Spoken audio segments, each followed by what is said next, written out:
Então vamos a Efésios, no capítulo 6, e vamos ler o verso 17. E aqueles que puderem ficar de pé, vamos fazer a leitura da palavra do Senhor. Tomai também o capacete da salvação e a espada do Espírito, que é a palavra de Deus. Mesmo mantendo as nossas máscaras, mas vamos olhar à volta, vamos saudar-nos uns aos outros, podemos falar alto para nos ouvirmos uns aos outros, é bom nós estarmos juntos esta manhã.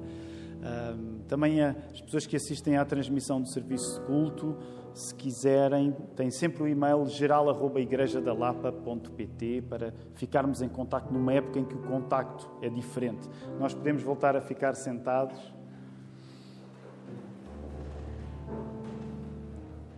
A mensagem que tenho para vos pregar nesta manhã chama-se Sem a Bíblia nas veias, estamos fora de jogo. Sem a Bíblia nas veias, estamos fora de jogo. Quando o apóstolo Paulo nos fala neste texto que nós temos estado a estudar já há algum tempo, no capítulo 6 da Carta aos Efésios, o apóstolo Paulo está a falar-nos em equipamento militar e hoje, no verso 17 que temos à nossa frente, ele fala de capacetes, ele fala de espadas, porque aquilo que está em causa é a nossa sobrevivência no meio da luta. Ora, a palavra encarnada, Jesus, ao salvar-nos, é a nossa proteção, serve-nos de capacete. Então, na mensagem que tenho para pregar nesta manhã, quero enfatizar esta medida de defesa que nós só podemos encontrar em Jesus Cristo. Mas, ao mesmo tempo, temos, no verso 17, uma medida de ataque, de espada, que é descrita na palavra escrita, na palavra de Deus. Então temos estas duas dimensões no texto. Defesa, capacete da salvação, salvação que nos é dada por Cristo, e ataque na espada, através da palavra escrita, a Bíblia. E o que nós vamos fazer nesta hora, ainda antes de lermos o texto com mais atenção e com mais dedicação, é orar a Deus, porque nós acreditamos que ainda hoje, como lemos no Salmo 14, quando o Hugo lia, temos afirmações fenomenais acerca de nós que não são fáceis de engolir. Deixem-me dizer assim, o Salmo que nós lemos caracterizava-nos a nós próprios como imundos. Eu não sei se vocês gostam de ser chamados imundos, eu não gosto. Mas a palavra de Deus usa termos duros para falar acerca da nossa necessidade de Deus. E a nossa necessidade de Deus é tão grande que mesmo quando estamos a ouvir um sermão, precisamos do próprio Deus para agir em nosso lugar, para que alguma coisa possa acontecer. E é por isso que fazemos questão de orar nesta hora, para pedir ao Senhor para tomar a conta deste processo, porque nós, sozinhos, não somos capazes. Vamos orar. Deus Pai, eu agradeço-te por esta oportunidade de estar junto de pessoas que amo, que são especiais para mim, que ocupam os bancos desta casa de oração nesta hora. Senhor, eu agradeço-te, agradecemos-te por esse privilégio. Nós agradecemos também pelo privilégio, mesmo para aqueles que podem estar nesta hora pela primeira vez nesta casa de oração ou pela primeira vez a ouvir esta mensagem através da internet. Nós agradecemos-te porque no mínimo, estamos a participar de uma experiência coletiva e precisamos de pessoas na nossa vida, Senhor. Nós não fomos criados por Ti para ficarmos sozinhos, nós precisamos de gente à nossa volta. Ó Senhor, mas mais importante, e é por isso que estamos a elevar as nossas vozes e a orar estas coisas a Ti, nós podemos estar cheios de gente à nossa volta, mas se nós não Te tivermos a Ti, nós podemos continuar sós. Ó Senhor, e esse pode ser até o caso de alguns aqui nesta manhã, que estando neste grupo valente de pessoas, podem se sentir sós. E se não fores Tu a tocar o coração dessas pessoas, nada vai conseguir.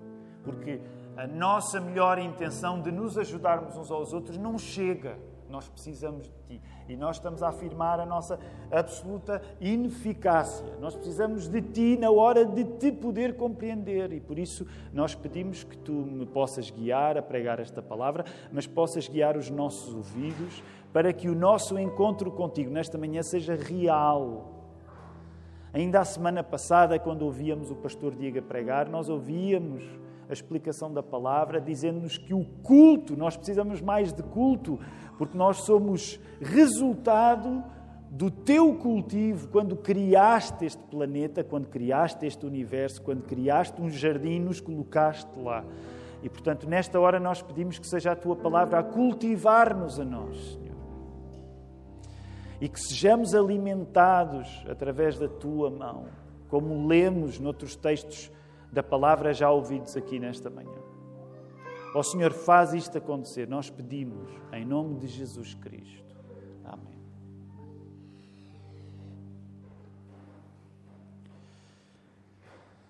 Nós temos estado a falar de instrumentos de guerra que faziam parte da roupa das pessoas que há 2000 anos iam para a batalha. Hoje, em particular, no verso 17, e volto a colocar os teus olhos no verso 17 para estares familiarizado com o assunto. Nós hoje temos de conversar acerca de capacetes, acerca de espadas. E eu não sei como é para vocês, mas há alturas em que estudar a Bíblia e estudá-la com alguma profundidade, e é isso que nós desejamos fazer aqui na Lapa, nos leva a termos de perceber alguns detalhes de culturas que já são distantes para nós. Estamos a falar, por exemplo, neste contexto, do mundo greco-romano de há 2000 anos, da guerra específica, da cultura militar que havia, para percebermos melhor aquilo que a Palavra de Deus nos diz. E nós acreditamos que o estudo da Palavra de Deus é fundamental porque acreditamos que a Palavra de Deus é mesmo a Palavra de Deus. E, portanto, acreditamos que nós somos alimentados quando lemos este texto. E vejam bem, fazer parte da Igreja é um clube de leitura santo, de facto, onde nós passamos a vida a ler e a tentar perceber cada vez melhor, porque acreditamos que Deus, que é Pai, Filho, Espírito Santo, mexe nos nossos neurónios, mexe no nosso coração, mexe no nosso corpo. Ainda hoje nós entoamos Não Há Como Tu e dizemos palavras que às vezes parece que no meio batista não se podem dizer, porque Deus é a nossa cura, portanto é cura para o corpo também. E uma das coisas que eu gostaria que tu sentisses, agora que partimos para uma conversa acerca de escudos e espadas, é que ler a palavra de Deus é cura para o teu corpo. E falo também numa dimensão física. É cura, eventualmente, para doenças, mas é cura também para as doenças da nossa alma. E, portanto, que este seja um momento onde tu abres o teu coração para receber cura de Deus, porque a palavra de Deus alimenta-nos. Uma das maneiras que nós tentamos estimular isso neste corpo, nesta igreja, é toma nota das perguntas que nascem em ti quando lês a palavra de Deus. Temos enfatizado muito isso porque à quinta-feira, quando nos voltamos a reunir, e se tu não puderes estar aqui presencialmente, podes seguir a reunião em reunião.igrejadalapa.pt, à quinta-feira às 20 horas. Uma das coisas importantes, quando nós voltamos a estar juntos à quinta-feira, é que não pregando um último sermão, voltamos ao texto do sermão anterior e temos vamos dizer assim, uma refeição um pouco mais improvisada. Sabem, eu usei esta analogia no primeiro turno e vou usá-la rapidamente. Ao domingo, até pela própria natureza do culto de domingo e ser um dia especial de descanso para nós, é como se nós estivéssemos a tomar esta refeição, que é a palavra de Deus, de uma maneira até mais formal, a mesa está posta, os talheres foram escolhidos e está tudo assim mais bonito. À quinta-feira, não é que perca beleza, mas a nossa refeição, sabem, é como aqueles jantares ou almoços que aconteceram quase sem ser planeados. Às vezes acontece na nossa vida, olha, queres ir lá à casa? Nós amanhamos-nos, arranjamos alguma coisa para comer. E à quinta-feira há um pouco esta dimensão, no sentido em que as pessoas trazem as suas questões e enviem as vossas questões. Por isso é que estou a dizer estas coisas todas para que, se vocês tenham perguntas, enviem para geral@igrejadalapa.pt. Se têm o meu contacto, enviem para o meu WhatsApp, porque à quinta-feira nós voltamos a essa refeição de domingo e passamos a comida uns aos outros, ouvimos uns aos outros. Isso é muito importante para a saúde da nossa igreja. Portanto, se tens questões, por favor, toma nota das questões que tens e envia. Nós nunca podemos prometer que somos capazes de tratar de todas. Temos sempre de escolher algumas, porque às vezes há domingos com muitas perguntas, mas se tens, toma nota. Se escreves no papel, toma nota no caderno, no papel, no telemóvel, como for mais prático para ti. Então, temos capacetes e espadas. O capacete, vamos perceber como é que este capacete existia, até para percebermos qual é a força da ideia que o apóstolo Paulo está a usar.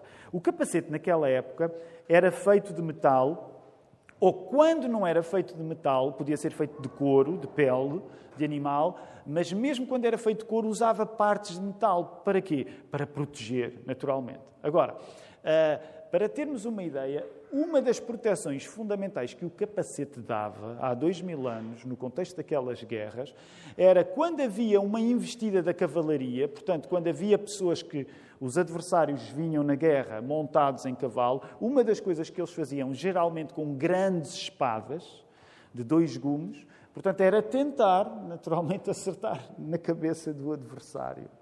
E então, não passava na cabeça de ninguém colocar a cabeça na batalha sem usar um capacete. Portanto, a analogia que o apóstolo Paulo está a fazer é uma analogia de urgência total. Ainda hoje, na guerra moderna, os capacetes são usados. E o capacete transmitia precisamente esta sensação de segurança. Já a espada que o apóstolo Paulo está a falar aqui, curiosamente não é esta espada que acabei de referir, a grande 2 gumes, mas a espada que o apóstolo Paulo está a falar aqui era a espada de um gume só. No grego diz-se maquiara. E sabem, uma das coisas, um privilégio de pregar o Evangelho, é que quando nós estamos a preparar o texto para domingo, às vezes há buscas que nós fazemos no Google. E há buscas às vezes que podem parecer bizarras. Por exemplo, se alguém fosse ver o histórico do Google durante esta semana, poderia achar estranho o facto de eu ter andado a investigar precisamente sobre espadas. E descobri que há um mercado de espadas hoje em dia. Eu não sei se alguém na igreja coleciona espadas ou facas, mas há mercados de coisas incríveis na internet. E porque eu estava a tentar perceber um bocado a diferença entre as espadas, e, por exemplo, esta maquiara que é aqui mencionada, será da família de hoje daquilo que ainda nos chega como o machete. Não é? Portanto, isto apenas para dizer, quando nós lemos a Bíblia aprendemos coisas surpreendentes, e esta espada mais curta, portanto, de um gume só, era aquela que o soldado, no calor da batalha, usava na luta corpo a corpo. Portanto, a luta corpo a corpo geralmente não era com aqueles grandes espadões. Esses eram usados pela cavalaria. A luta corpo a corpo era feita com aquelas espadas mais pequenas. É curioso porque na Bíblia, no Novo Testamento, estas espadas voltam a aparecer. Por exemplo, esta é a espada que é usada pelos soldados quando os soldados prendem Jesus no Getsemane, em Mateus 26, 47. Lembram-se nesse episódio, quando Jesus é preso? Outra espada vai aparecer, lembram-se? O que é que acontece logo de seguida? Quando Jesus é preso. Pedro usa precisamente uma espada destas para cortar a orelha do servo do sumo sacerdote. E, curiosamente, mais tarde, é este tipo de espadas que é usado para martirizar Tiago, já em Atos 12, no verso 2. Ora, há 2 aplicações fundamentais. Quero fazer primeiro uma aplicação em relação à ideia do capacete e quero fazer uma aplicação em relação à ideia da espada. Tendo em conta que boa parte dos golpes eram desferidos contra a cabeça, nós podemos depreender desta ilustração que o apóstolo Paulo está a usar ao falar no capacete da salvação, que o inimigo está interessado em chocalhar precisamente a segurança que a salvação nos dá. E agora, quando falo em inimigo, já estou a aplicar às nossas vidas. E estou a usar primeiro o termo inimigo de uma maneira larga, mas tendo em conta o contexto desta passagem bíblica, nós sabemos que estamos a falar naquela parte em que o apóstolo Paulo diz que a nossa vida é caracterizada por ser uma luta espiritual. Lembram-se que não é uma luta contra pessoas. É uma luta contra as trevas, contra poderes, contra autoridades, contra potestades. Portanto, quando falamos no inimigo, neste sentido, estamos a falar no inimigo espiritual também. Estamos também a falar de Satanás.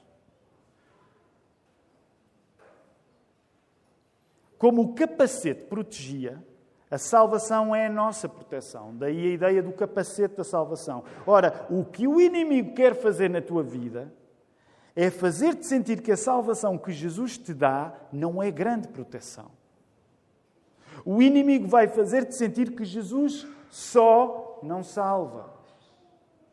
Isso é uma das coisas que dá alento ao diabo para viver cada dia. Ele está interessado em que tu percas a certeza de que Jesus só chega. Outras coisas serão necessárias, mas só Jesus não chega. É isso que Satanás quer plantar na tua vida. E é aqui que entra aquela matemática, aparentemente bem intencionada, mas de Jesus mais alguma coisa. Jesus mais portar-te bem. Jesus mais igreja. Jesus mais seja o que for. Sabem, uma das coisas mais perigosas que o diabo faz na nossa vida não é necessariamente levar-nos a momentos em que nós negamos Jesus. Eu já não acredito em Jesus. Ele pode levar-nos a momentos desses, ele quer influenciar-nos para isso. Mas muitas vezes aquilo que é mais perigoso que o diabo faz na nossa vida não é necessariamente colocar-te numa posição em que tu deixas de acreditar em Jesus. Mas é contribuir para que tu te sintas numa posição em que tu acreditas em Jesus e em mais alguma coisa. Porque só Jesus não é suficiente para te dar essa capacitação, da palavra capacete agora, essa capacitação de encontrares nele a salvação total. E sabem, inevitavelmente tenho sempre de enfatizar isto, porque nós vivemos numa cultura portuguesa com uma tradição católica romana, e mesmo que nós fazemos sempre um esforço para ser respeitosos em relação ao catolicismo, porque devemos respeitar a religião de todas as pessoas. Mas deixem-me dizer, esta questão de Jesus mais alguma coisa é especialmente urgente quando tu és um cristão evangélico em Portugal. Porque quando tu és um cristão evangélico em Portugal, tu acreditas que só Cristo, por muito bem intencionada que seja a ideia de Cristo, mas tu só podes ter Cristo através da Igreja, porque é isso que o catolicismo defende. Nós, mesmo acreditando que não podemos ser salvos sem ser para a Igreja, nós temos de ficar firmes que a única coisa que nos dá a salvação é Jesus Cristo. Isto é especialmente difícil de afirmar numa cultura que, por causa do catolicismo, confunde a suficiência de Cristo com a pertença à Igreja. E uma vez mais, eu tenho de vos dizer, nós não podemos ser salvos sem ser para dentro da Igreja. Mas a Igreja é sempre uma consequência, nunca é uma causa. E sabem, era isto que punha Paulo fora de si. Quando ele, por exemplo, ao escrever aos Gálatas, dizia: vocês estão a acrescentar coisas ao Evangelho. Bem intencionadas. Naquele caso, eram as pessoas seguirem a lei do Velho Testamento, a circuncisão. Portanto, uma das coisas que eu gostava de dizer nesta manhã é que algumas das tentações mais perigosas na tua vida não são em relação a tu negar Jesus, mas a tu acrescentares coisas que bem intencionadamente significam que a capacitação para tu estares seguro e salvo já não depende de Jesus, mas depende de Jesus mais alguma coisa.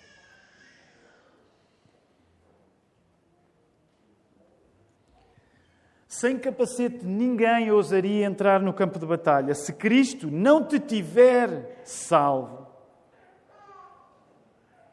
se Cristo não nos tivesse salvado, nenhum de nós precisava de estar a preocupar com assuntos como batalhas espirituais. E aqui deixa-me fazer assim, uma aplicação um pouco brusca, um bocado a apóstolo Paulo na primeira carta aos Coríntios, capítulo 15, que é: ou Jesus é de facto quem diz ser na palavra de Deus, ou tu não... Quer dizer, é quase meio-dia, tu escusavas de estar aqui a perder tempo na igreja. Portanto, ou de facto aquilo que está em causa quando nós estamos a viver é uma luta espiritual em que a tua própria alma está em jogo, ou nós andamos a perder tempo com esta história de cristianismo e de cuidado espiritual connosco e de a vida ser uma luta e uma batalha. Se Jesus não for suficiente, da maneira como a Bíblia apresenta que Ele é suficiente, nós estamos a perder tempo. Queridos irmãos, estamos mesmo a perder tempo. E somos, como o apóstolo Paulo dizia, somos os mais miseráveis, somos os mais enganados. Permitam-me dizer assim, somos os maiores papalvos. Porque, ou de facto o que está em causa é uma vida que pode ser caracterizada por uma luta espiritual, onde a nossa alma se pode perder. A alma é essa que só pode ser ganha em Cristo, na capacidade de Cristo, na suficiência de Cristo, ou isto é mesmo assim, ou então nós podemos ter uma vida muito mais divertida sem nos preocuparmos com coisas espirituais. Se Jesus não for a sério na nossa vida, e sério ao ponto de ser a diferença entre a vida e a morte, ao ponto de ser mesmo a nossa salvação, aquela sensação de eu estou com o capacete, a minha cabeça está protegida. Então, esta luta espiritual, se não for assim, isto é tudo uma grande brincadeira. E agora queria que olhasses para a questão da espada, porque ao falarmos de capacete estamos a falar de defesa. E como vos falei logo na introdução ao sermão, há um movimento de defesa hoje nesta mensagem, mas há um movimento de ataque. E a espada, ela é descrita aí, olha aí o teu verso 17, a espada do Espírito, que é a palavra de Deus. E sabem a ênfase, quando se diz que a espada é do Espírito, está mais no sentido do Espírito Santo ser a origem da espada, do que propriamente a ideia de uma espada espiritual. Portanto, o que aqui está em causa é tu entenderes, de facto, esta espada não seria possível sem o Espírito Santo.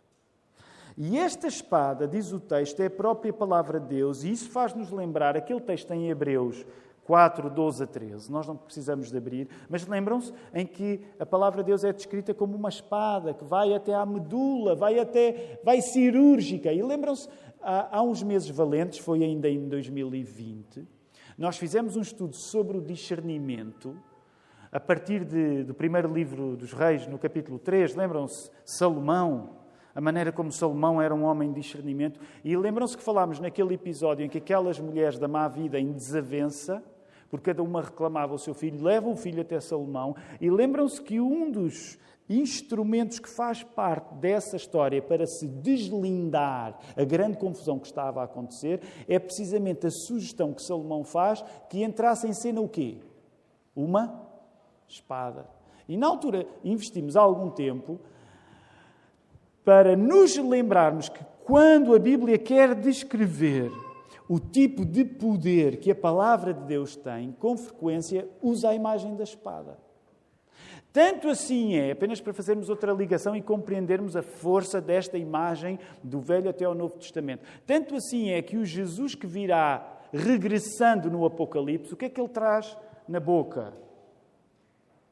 Precisamente uma espada. Ele vem com uma espada.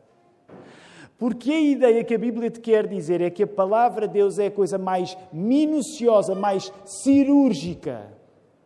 A palavra de Deus é aquilo que revela o que é daquilo que não é. A palavra de Deus é aquilo que vai onde nós não conseguimos ir. A palavra de Deus é aquilo que vai ao centro das questões. Agora é curioso. E nós somos uma igreja que passa a vida a falar na importância da palavra. Eu acho que a palavra deve ser a seguir a Cristo e a Deus Pai e Deus Filho e Espírito Santo, espero, para aí provavelmente o termo mais repetido que nós temos aqui na Lapa. Palavra. E deixem-me fazer-vos uma pergunta rápida. Qual é... Não precisamos ter estudado grego para isso, mas mesmo assim já temos alguma familiaridade com alguns termos no grego. Qual é uma das traduções... Aliás, quando a palavra aparece na Bíblia, nós sabemos que uma das palavras no grego que dá origem a essa tradução em português é a palavra, alguém se lembra? Logos, nem mais. Mas, curiosamente, não é a palavra logos que o apóstolo Paulo está a usar aqui. E ele está a usar a palavra, em vez de ser a palavra logos, ele está a usar a palavra rema. E a palavra rema significa palavras individuais ou declarações particulares. O que é que isto quer dizer? E esta ideia agora é importante. Isto quer dizer que aquilo que o apóstolo Paulo está a falar aqui, quando menciona a palavra de Deus, não significa tu teres apenas um conhecimento geral da Bíblia ou uma familiaridade com as Escrituras. A ideia que parece estar aqui a ser sugerida, concordam muitos comentaristas, é a ideia de que nós estamos a falar não apenas de uma familiaridade, como por exemplo aquela que eu tenho porque cresci como uma boa parte de nós aqui esta manhã, cresceu na igreja, não é? Cresceu na igreja com a escola dominical, então conhecemos as histórias da Bíblia, porque fomos ensinados a ouvi-las. Mas, tendo em conta a escolha da palavra rema, parece que aquilo que está aqui a ser dito para descrever a palavra Deus, como espada que ela é, deve significar mais do que uma simples familiaridade. O que aqui está em causa parece ser um conhecimento da Bíblia, das Escrituras, que, à moda de Jesus, dá resultados parecidos com aqueles que Jesus demonstrou na tentação no deserto. Lembram-se da tentação do deserto? Verdade seja dita, o próprio diabo usa a Bíblia, mas Jesus responde com a Bíblia. Portanto, o que vos quero sugerir nesta manhã é que até tu teres um conhecimento bíblico que se traduz numa boca que declara a Bíblia verbalmente, parece que nós ainda estamos fora do verdadeiro combate espiritual. O que o texto nos está a indicar é que, vamos dizer assim, em termos práticos, tu sabes que a palavra de Deus é uma espada quando isso vai ao ponto de tu teres Bíblia nas veias, deixa-me dizer assim. Ou a Bíblia nos corre nas veias, ou nós estamos fora de jogo. É esse o título da mensagem. A ideia aqui, e muitas vezes tenho partilhado convosco esta ideia, ela tem sido nos últimos anos celebrizada, sobretudo pelo pastor Tim Keller, que diz muitas vezes esta ideia de que Jesus sangrava a Bíblia. Em momentos cruciais na vida do Nosso Senhor, a maneira como Jesus se exprime é usando os textos bíblicos. E lembramos em especial o episódio do Nosso Senhor na cruz. Quando, quando no auge da agonia de Jesus, ele sangra o Salmo 22. Meu Deus, por que me desamparaste? E, portanto, aquilo que nós acreditamos que é necessário para que a Bíblia seja uma espada, para que seja uma investida, tu já não estás na defensiva, tu passas a estar no ataque, é que tu precisas de um conhecimento da Bíblia em que ela se torna o teu alfabeto. E isto é sempre uma grande luta numa época que idolatra a autenticidade como a nossa. Porque muitas vezes o nosso motor é o que é que eu vou dizer que vai ser exclusivamente meu? O que é que eu vou dizer que no contexto das redes de relacionamentos que eu tenho me vai fazer destacar? E então estamos sempre, nesse sentido, estamos sempre tentados com a ideia de que aquilo que eu tenho de dizer tem de parecer muito criativo. E chocamos com o que a Bíblia nos diz, porque nos momentos cruciais o que Jesus está a fazer, Ele que é o Criador do mundo. Vocês concordariam comigo se há alguém que é criativo? Concordam? Em índice de criatividade, Jesus ganha-nos, certo? Ele criou-te, Ele criou tudo. Não há nada que tenha sido criado que não tenha sido criado por Ele. E este Verbo eterno, na hora de exprimir o mais fundo dos seus sentimentos, Ele sangra Bíblia. Daí que uma coisa que hoje eu quero trazer para tu considerares é: o que é que tu vais fazer para que o teu relacionamento com o Verbo encarnado de Jesus seja expresso através do Verbo escrito, que é a Palavra de Deus? E deixem-me dar uma ilustração, e a hora já vai um pouco avançada, mas eu não resisto. E eu não a partilhei no primeiro turno. Às vezes o primeiro turno é uma desvantagem. Não sei se sabem, não sei se já assistiram aos turnos diferentes. O terceiro turno é o turno mais entornado, ok? Em que o pregador já, sei lá, tudo pode acontecer. E no primeiro turno não partilhei isto, mas se calhar não é a melhor ilustração, mas se calhar não a devia partilhar, mas vou partilhar. Na sexta-feira, vou contar-vos só rapidamente um filme.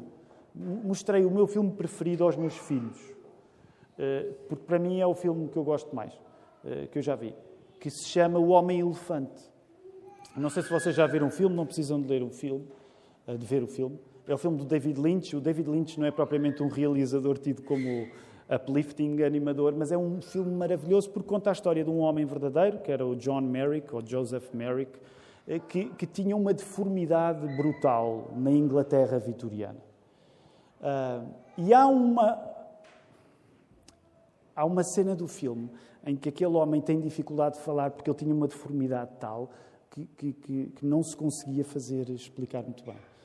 E há uma cena no filme em que ele vai parar ao hospital e o médico que está a cuidar dele tem de tentar arranjar uma maneira que ele lá fique, mas era preciso haver uma justificação tendo em conta que a doença dele era incurável e o hospital, com recursos limitados, não podia manter um doente com aquelas características incuráveis. Tinha de dar prioridade a doentes que podiam ser curados. Então vem o diretor do hospital e o médico que estava a atender ao Merrick, ao homem-elefante, tinha feito de maneira a puxar pela capacidade de diálogo, pela capacidade dele falar e de se fazer entender, uma vez que ele tinha grande dificuldade. Então, vem o diretor do hospital com o médico e o homem-elefante fala com dificuldade, mas o diretor percebe que aquilo tinha sido ensaiado. Eu estou a perder muito tempo para falar do filme, mas isto vai chegar a um bom porto, eu acho, um porto cristão. E como o diretor percebe, fica admirado, de facto, com a capacidade que aquele homem, com uma deformidade tão grande, tinha para falar, mas ainda assim retira-se do quarto deste homem, não convencido que o papel do hospital é mantê-lo lá. E no filme há uma cena incrível que eu acho que é importante partilhá-la nesta manhã. Porque quando eles saem, isto é como os miúdos dizem agora, é um spoiler, portanto vocês vão perder a cena. Se virem o filme, o melhor do filme já perderam, ou melhor, já perderam porque já sabem. Mas quando ele sai, o homem-elefante começa a recitar o Salmo 23. Quando o diretor já tinha saído. E quando o médico que o estava a seguir repara que ele está a recitar o Salmo 23, uma parte que não tinha sido ensaiada, porque eles tinham ensaiado uma parte do Salmo 23, mas que ele estava a recitar o Salmo 23, uma parte não tinha sido ensaiada, o diretor volta e percebem que aquele homem tinha a capacidade de falar. Por que é que eu estou a falar do homem-elefante aqui? Porque uma coisa valiosa no filme é que o momento em que eles percebem o que podem fazer com aquele homem que tinha uma deformidade tão grande é o momento em que aquele homem sangra a Bíblia. É como se a maior revelação daquele homem que estava absolutamente desfigurado pela sua doença fosse o momento em que ele sangra a Bíblia, em que ele diz o Salmo 23. E nós somos chamados a isto. Não só porque o homem-elefante o fez, como o cristão que era, porque o nosso Senhor Jesus o fez. E eu quero terminar aqui dizendo-te isto. A maior parte da nossa vida, muitas vezes, acho eu, é passada na defensiva. Mas o texto tem uma dimensão de tu investires. E eu gostava que fosse na investida que nós terminássemos nesta manhã. Porque aquilo que nós somos chamados a fazer, como criaturas da palavra, é não separarmos a relação que temos com o Verbo eterno com a relação que nós temos com o Verbo escrito. Não te admires, sempre que no cristianismo as pessoas se afastam de Jesus, elas afastam-se porque começaram a duvidar da suficiência da palavra escrita. É por isso que nós somos tão teimosos, tão obcecados com a palavra, porque nós acreditamos que amar o Verbo eterno, o Verbo encarnado que é Jesus, é mantermos no coração o Verbo escrito que é a Bíblia. E uma das coisas que eu gostaria de partilhar contigo nesta manhã era perguntar-te o que é que tu vais fazer para sangrares mais Bíblia. E não quero que o sintas como uma obrigação. Agora vou ter de começar a memorizar verbos da Escritura. Isso é contigo o que tu vais fazer. Mas o que eu quero dizer-te é que tu percebas que da mesma maneira que tu confias que Jesus te protege, isso significa que tu investes. E tu investes com um conhecimento da Palavra de Deus, que a Palavra de Deus torna a coisa mais importante que tu tens para dizer. E não duvides disto. Os momentos mais significativos da nossa vida são aqueles em que as palavras da Bíblia descrevem como a nossa criatividade não é capaz de descrever. E nós percebemos, se eu fui criado pela palavra eterna, faz sentido que na palavra escrita eu encontre um sentido para o que estou a viver. Foi isso que Jesus fez, é isso que nós somos chamados a fazer, é isso que nós, como Igreja da Lapa, somos chamados a avançar. sangrando Bíblia. O que é que tu vais fazer para sangrar mais Bíblia? Quero convidar-te a poderes ficar em pé.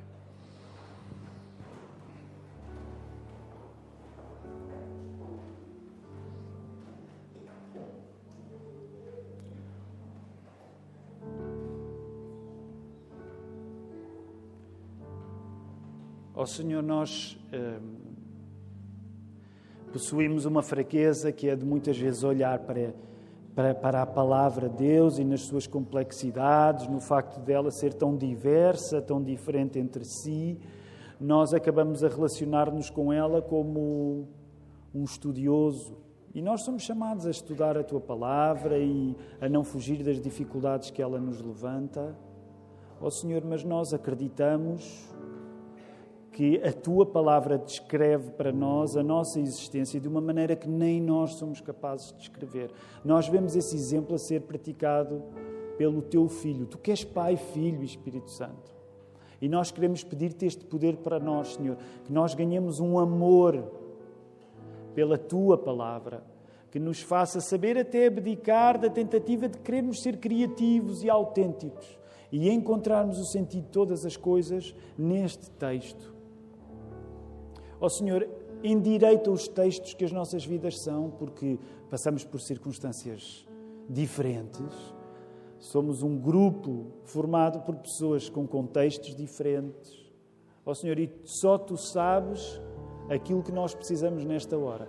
E por isso nós queremos Te pedir, com fé, ajuda-nos a avançar, que a Tua palavra possa estar a consolar cada um nesta hora, aqui presente ou apenas ouvindo esta transmissão, mas que nós encontremos, ó Senhor, que nós Te encontremos e que isso nos faça ter a Tua palavra nas nossas veias e que isso nos faça avançar de uma maneira que a esperança que nós encontramos em Ti seja a mensagem que nós partilhamos com aqueles que ainda não Te conhecem. Recebam a bênção do Senhor. Que a graça seja com todos os que amam sinceramente a nosso Senhor Jesus Cristo. Amém. Nós podemos ficar sentados.